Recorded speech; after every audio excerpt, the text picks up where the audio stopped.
নে নে নে এটা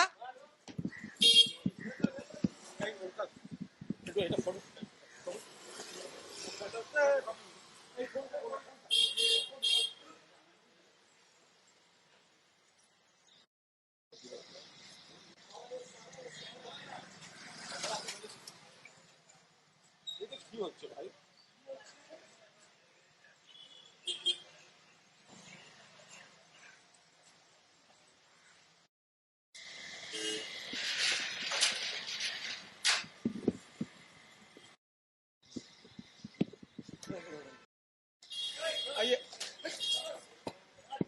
নে নে নে এটা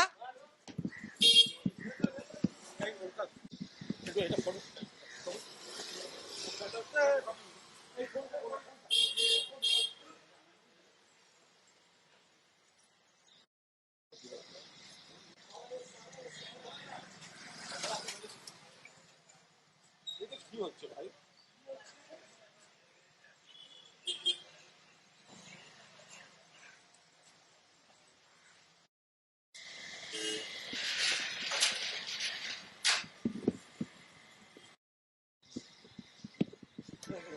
জয় হিন্দ বন্ধুরা, আমি দীপঙ্কর মণ্ডল। আপনারা দেখছেন নবান্ন নিমন্ত্রণ। আপনাদের সবাইকে স্বাগত। চোর কুনাল এতদিন পরে, মানে 4 তারিখে ফল প্রকাশ হইতে হয়েছিল, 4 মে। 9 তারিখে নতুন সরকার শপথ নিয়েছে, মুখ্যমন্ত্রী হয়েছেন শুভেন্দু অধিকারী। তো এই শুভেন্দু অধিকারীকে, তার বাবাকে, তার ভাইদেরকে এই চোর কুনাল যে ডিম খেলো, সে গালাগালি করেছিল, সে বেজন্মা বলেছিল। ডিম খাওয়ার পরে কুণাল ঘোষ, বেলেঘাটার তৃণমূলের বিধায়ক, সে বলছে আমি কি করেছি, আমাকে ডিম খেতে হবে? আমি কি করেছি? আমি কার ক্ষতি করেছি? তুমি যেটা করেছো, হাজার হাজার লক্ষ লক্ষ মানুষের, তাদের মুখের ভাত কেড়ে নিয়েছো, তাদের জীবন জীবিকা কেড়ে নিয়েছো। সারদা কেলেঙ্কারিতে সবচেয়ে বড় বেনিফিশিয়ারি মমতা ব্যানার্জি বলার পরেও তার চটি চেটেছো, পা চেটেছো। আর তারপরে ক্যালানের মতো বেশ কিছু লোক, যারা তৃণমূলকে ভোট দেয়নি, তৃণমূলকে সহ্য করতে পারে না, তারাও দেখি সোশ্যাল মিডিয়ায় কুণাল ঘোষ আপনি শকুনির মতো শেষ করে দিলেন। তার মানে কুণাল ঘোষকে শংসাপত্র দেওয়া হয়, কুণাল ঘোষকে একটা ন্যারেটিভ তৈরি করার চেষ্টা করা হয়। কুণাল ঘোষের মতো ভালো লোক আর নেই, এর মতো নোংরা এবং ঘৃণ্য লোক কিন্তু আর নেই। পরিষ্কার করে এটা মাথার মধ্যে রাখুন। ভালো করে ইন্টারনেটে সার্চ করুন, দরকার হলে আমাদের পুরনো ভিডিওগুলো দেখুন। আমরা কয়েকদিন আগে একটা এপিসোড তৈরি করেছিলাম এই কুণাল ঘোষ, যাকে সোশ্যাল মিডিয়ায় চোর কুণাল বলা হয়, চোর কুণাল।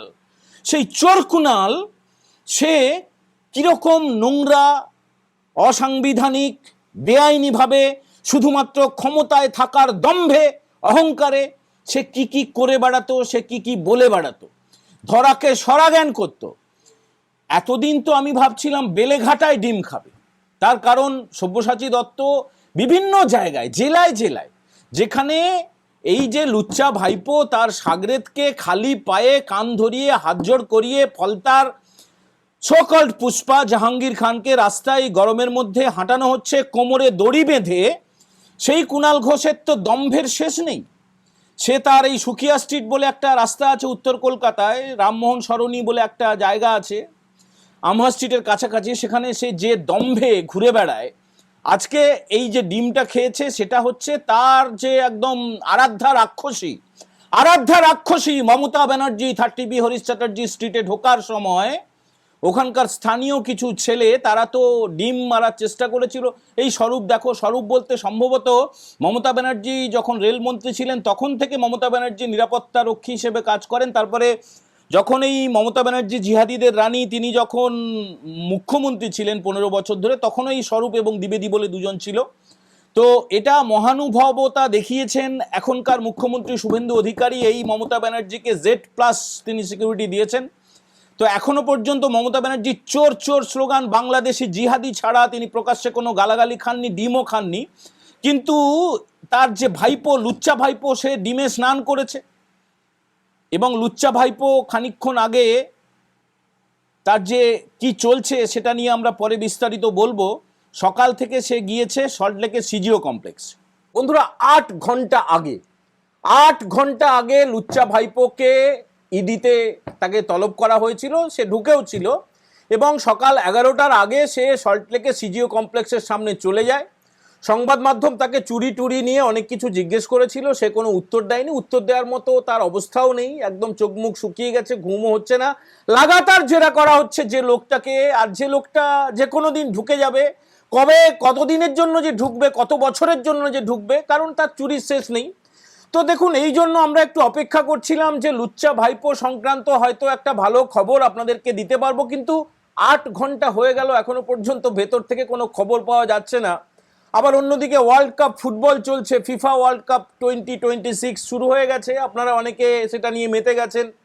আর অন্যান্য যা যা চলছে সেগুলো তো দেখছেন, যে শুভেন্দু অধিকারী তিনি যখন কলকাতা পুরসভায় যাচ্ছেন তখন তাকে ঘিরে যেভাবে একদম সেই পতঙ্গের মতো, ওই ছবির মধ্যে যদি একটা আঙুলও থাকে, যদি একটা মাথার চুলও থাকে, যদি জামার কালারটাও থাকে, মানে কোনো রকমের ফ্রেমের মধ্যে ঢুকে পড়তে পারলে তাদের যেন 7 খুন মাফ হয়ে যাবে, এমন একটা হই হই হই হই ব্যাপার চলছে। তো হই হই ব্যাপারের মধ্যে সেখানে তো চলছে যারা বিজেপির হাতে গোনা কাউন্সিলর, মীনা দেবী পুরোহিত বলুন, সজল ঘোষ বলুন, এরকম যে লোকজন রয়েছে, তাদের সঙ্গেও যারা তৃণমূলের তোলামূলের চোরামূলের কাউন্সিলর, তারাও ছবি তোলার জন্য একদম ছুকছুক করছে। এবার সামনে থেকে কেউ যদি বলে ছবি তুলবো, সেটা তো আর না বলা যায় না। তো তারা ছবি টবি তুলছেন, কিন্তু কারো পাপ স্খলন হবে না। দেখুন, আজকে ভাইপো মানে চোরা ভাইপো, লুচ্চা ভাইপো বা কয়লা ভাইপো, সোনা ভাইপো, তার কোনো খবর হলে তো নিশ্চয়ই আমরা একটা আলাদা করে এপিসোড তৈরি করব। কিন্তু তার মধ্যে আবার খবর হয়ে গেল তোলামূলের যে 20 জন এমপি যারা চলে গিয়েছিল, ওম বিড়লা যিনি লোকসভার স্পিকার, তার সঙ্গে দেখা করেছিলেন, যারা তৃণমূলের সিম্বলেই জিতেছেন, যারা কয়েকদিন আগে পর্যন্ত ভাইপোকেও পায়ে হাত দিয়ে প্রণাম করতো, তার পিসির পা চেটে দিত, ভাইপোর সঙ্গে দেখা করার জন্য সারা দিন ধরে ওয়েট করতো, অপেক্ষা করতো ক্যামাক স্ট্রিটে, তারপরেও দেখা পেত না, চলে আসতো। এখন তাদের দল যখন ক্ষমতায় নেই, তখন তাদের হঠাৎ করে মনে পড়ে গেছে যে লুচ্চা ভাইপোর মতো খারাপ জিনিস আর নেই, আর চোরা পিসির মতো, জেহাদি পিসির মতো খারাপ মহিলা আর নেই। তারা বেরিয়ে এসছে সাঁকরাইলে একটা পার্টি, যার কোনো নাম নেই, গোত্র নেই, কিছু নেই, এনসিপিআই বলে, তাদের ছত্রছায়ায় চলে এসছে। এবং যেটা শোনা যাচ্ছে যে একজন ক্যাবিনেট মিনিস্টার আর একজন হাফ মিনিস্টার, প্রতিমন্ত্রী, পূর্ণমন্ত্রী একজন আর প্রতিমন্ত্রী একজন, এমনটা হতে পারেন, আবার দুটো প্রতিমন্ত্রী হতে পারেন, এমনটা শোনা যাচ্ছে। শর্মিলা সরকার এবং সুদীপ বন্দ্যোপাধ্যায়ের নামটা ভেসে উঠেছে, তারা হতে পারেন, এর বাইরে আবার কেউ হতে পারেন, সেটা নিয়ে আমাদের কোনো মাথা ব্যথা নেই। এখন যেটা প্রশ্ন, সেটা হচ্ছে যে এটা কি বিজেপি ঠিক করছে? আপনারা যারা অনেকে বিজেপির একদম কট্টর সমর্থক, মানে যা করবে সব ঠিক, তারা এবারে আমার ওপরে হালুম হালুম করে লাফিয়ে পড়বেন যে ভাই, তোমাকে কে ক্ষমতা দিয়েছে, তুমি বিজেপি সম্বন্ধে কি বোঝো? কিচ্ছু বোঝো না, খালি বক বক করো, বিজেপির মতো ভালো দল হয় না, বিজেপি কোনো ভুল করতে পারে না, এইসব আপনারা বলতে শুরু করবেন। আবার অনেকে বলবেন যে বিজেপি এটা করছে না, তারা তো নতুন একটা দলে যোগ দিয়েছে, ফলে তারা এনডিএর শরিক হতে চাইছে, এবং এটা নিয়ম মেনে ভারতীয় জনতা পার্টির পরে সর্ববৃহৎ দল হতে পারে এই এনসিপিআই, এবং সেই জোট শর্ত মেনে তাদেরকে মন্ত্রিত্ব দিতেই হবে। দেখুন, এর চেয়ে আর হাস্যকর কথা কিছু হয় না। মানে বাঙালকে হাইকোর্ট দেখিয়ে লাভ নেই। আর একটা কথা আছে, সেটা আর উচ্চারণ করা যাবে না, যে মাসিমাকে ড্যাশ শেখানোর কোনো দরকার নেই। এটার পেছনে যে মোদি অমিত শাহের পরামর্শ রয়েছে, নির্দেশ রয়েছে, সেটা নিয়ে একটা বাচ্চা ছেলেরও কোনো সন্দেহ নেই। অতএব এই সন্দেহটা আপনারা রাখবেন না যে বিজেপির কোনো রোল নেই। বিজেপির কোনো রোল নেই, এটা পুরোপুরি ডাহা মিথ্যে কথা। বিজেপিরই রোল রয়েছে, বিজেপি করেছে, এবং কেন বিজেপি করেছে সেইটা বরং একটু ভালো করে আপনারা বোঝার চেষ্টা করুন। দেখুন, এই লুচ্চা ভাইপো জেলে ঢুকে যাবে, তার জিহাদি পিসি জেলে ঢুকে যাবে, তারপরে একটা জেনারেল পলিটিশিয়ান, একটা সাধারণ যদি রাজনীতি করা লোক, মিনিমাম রাজনীতি জ্ঞান থাকে, তাহলে আপনারা বলুন তো, এই তো আপনারা শুনছেন যে 7ই ডিসেম্বরের মধ্যে কলকাতা পুরসভায় ভোট টোট হয়ে বোর্ড গঠন করা হয়ে যাবে। তার মানে কি, ভোট হবে, তারপরে আবার বিধানসভা ভোট হতে পারে, আবার 3 বছরের মধ্যে যদি এক দেশ এক ভোট এরকম নীতি যদি চালু হয়ে যায়, যদি ডিলিমিটেশন হয়ে যায়, তখন সেটা হয়ে যাবে। তারপরে লোকসভা ভোট হোক, বিধানসভা ভোট হোক, যে কোনো ভোট হোক, আপনার ইস্যুটা কি হবে, মানে বিজেপির ইস্যুটা কি হবে, কার বিরুদ্ধে বলবেন, কি বলবেন? লুচ্চা তো ঢুকে গেল জেলে, জিহাদি ঢুকে গেল জেলে, সব ঢুকে গেল জেলে। আর তোলামূলের তো কোনো আদর্শ বলে কোনো ব্যাপারই নেই। তোলামূলের একটাই আদর্শ, তারা 2011-এ ক্ষমতায় এসেছিল, তখন একটাই আদর্শ, সিপিএমকে হাঁটাও, সিপিএম হাঁটাও, পশ্চিমবঙ্গ বাঁচাও, এর বাইরে তো আর কিছু নেই। এরপরে তো শুধু তারা তোলাটাই তুলে গিয়েছে, এরপরে তো শুধু তারা জামাতিকরণটাই করে গিয়েছে, জেহাদিদেরই উস্কানি দিয়েছে। তাহলে কি হবে? তাহলে কি হবে? যদি রাজনীতিটা করতে হয়, যদি মানুষের কল্যাণকামী কোনো রাষ্ট্র তৈরি করতে হয় মানুষের জন্য, তাহলে প্রকল্প মানে যেটা সংকল্পপত্র, তৃণমূলের যেটা ইস্তাহার বলতো বা সিপিআইএমও ইস্তাহার বলে, মানে নির্বাচনী যে প্রতিশ্রুতি, সেগুলো কি হবে, কি দেবেন আপনি মানুষের সামনে, কার বিরুদ্ধে লড়াই করবেন, একটা তো কিছু দরকার। দেখুন, এই যে তোলামূল থেকে যারা বা চোরামূল থেকে যারা এসছে, তারা এই যে আর ক বছর বাকি আছে, এই ক বছর, তারপরে তারা ভোটে জিততেও পারবে না। ওটা ওই মমতা ব্যানার্জির হুইপে চুরি করে, চিটিংবাজি করে, ভড়কানি দিয়ে, ভয় দেখিয়ে, জিহাদিদেরকে ব্যবহার করে এইসব সিটগুলো জিতে গিয়েছিল।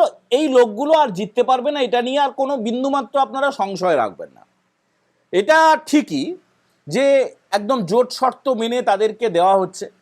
এবারে তাদের যে মাথাগুলো ধ্বংস হয়ে গেল, শেষ হয়ে গেল, মূল প্রতিপক্ষ কে হবে? কংগ্রেস এবং এ রাজ্যে সিপিআইএম, কমিউনিস্ট এবং কংগ্রেস, তাদের একটা আদর্শ আছে। দেখুন, ঠিক হোক ভুল হোক, সে যাই করুক, নীতিটা রয়েছে তাদের, একটা বিদেশ নীতি রয়েছে, তাদের একটা অভ্যন্তরীণ নীতি রয়েছে, তাদের একটা শিল্প নীতি রয়েছে। আপনারা তোলামূলকে বা কোনো নেতাকে, যত বড় নেতাই হোক, আপনি বলবেন তো যে আপনাদের কি নীতি, আপনাদের বিদেশ নীতিটা কি বলুন তো? হাঁ করে আকাশের দিকে, চাঁদের দিকে তাকিয়ে থাকবে যে সেটা আবার কি, তোলামূল শোনেইনি জীবনে। তো অতএব লড়াইটা এবারে হবে আদর্শের ওপরে, আদর্শের ওপরে, মানে কোনো রকম ওই ব্যক্তিকেন্দ্রিক এ খারাপ তাকে সরাও, ওই দলটাকে সরাও, সেটা কখনো নীতি হতে পারে না।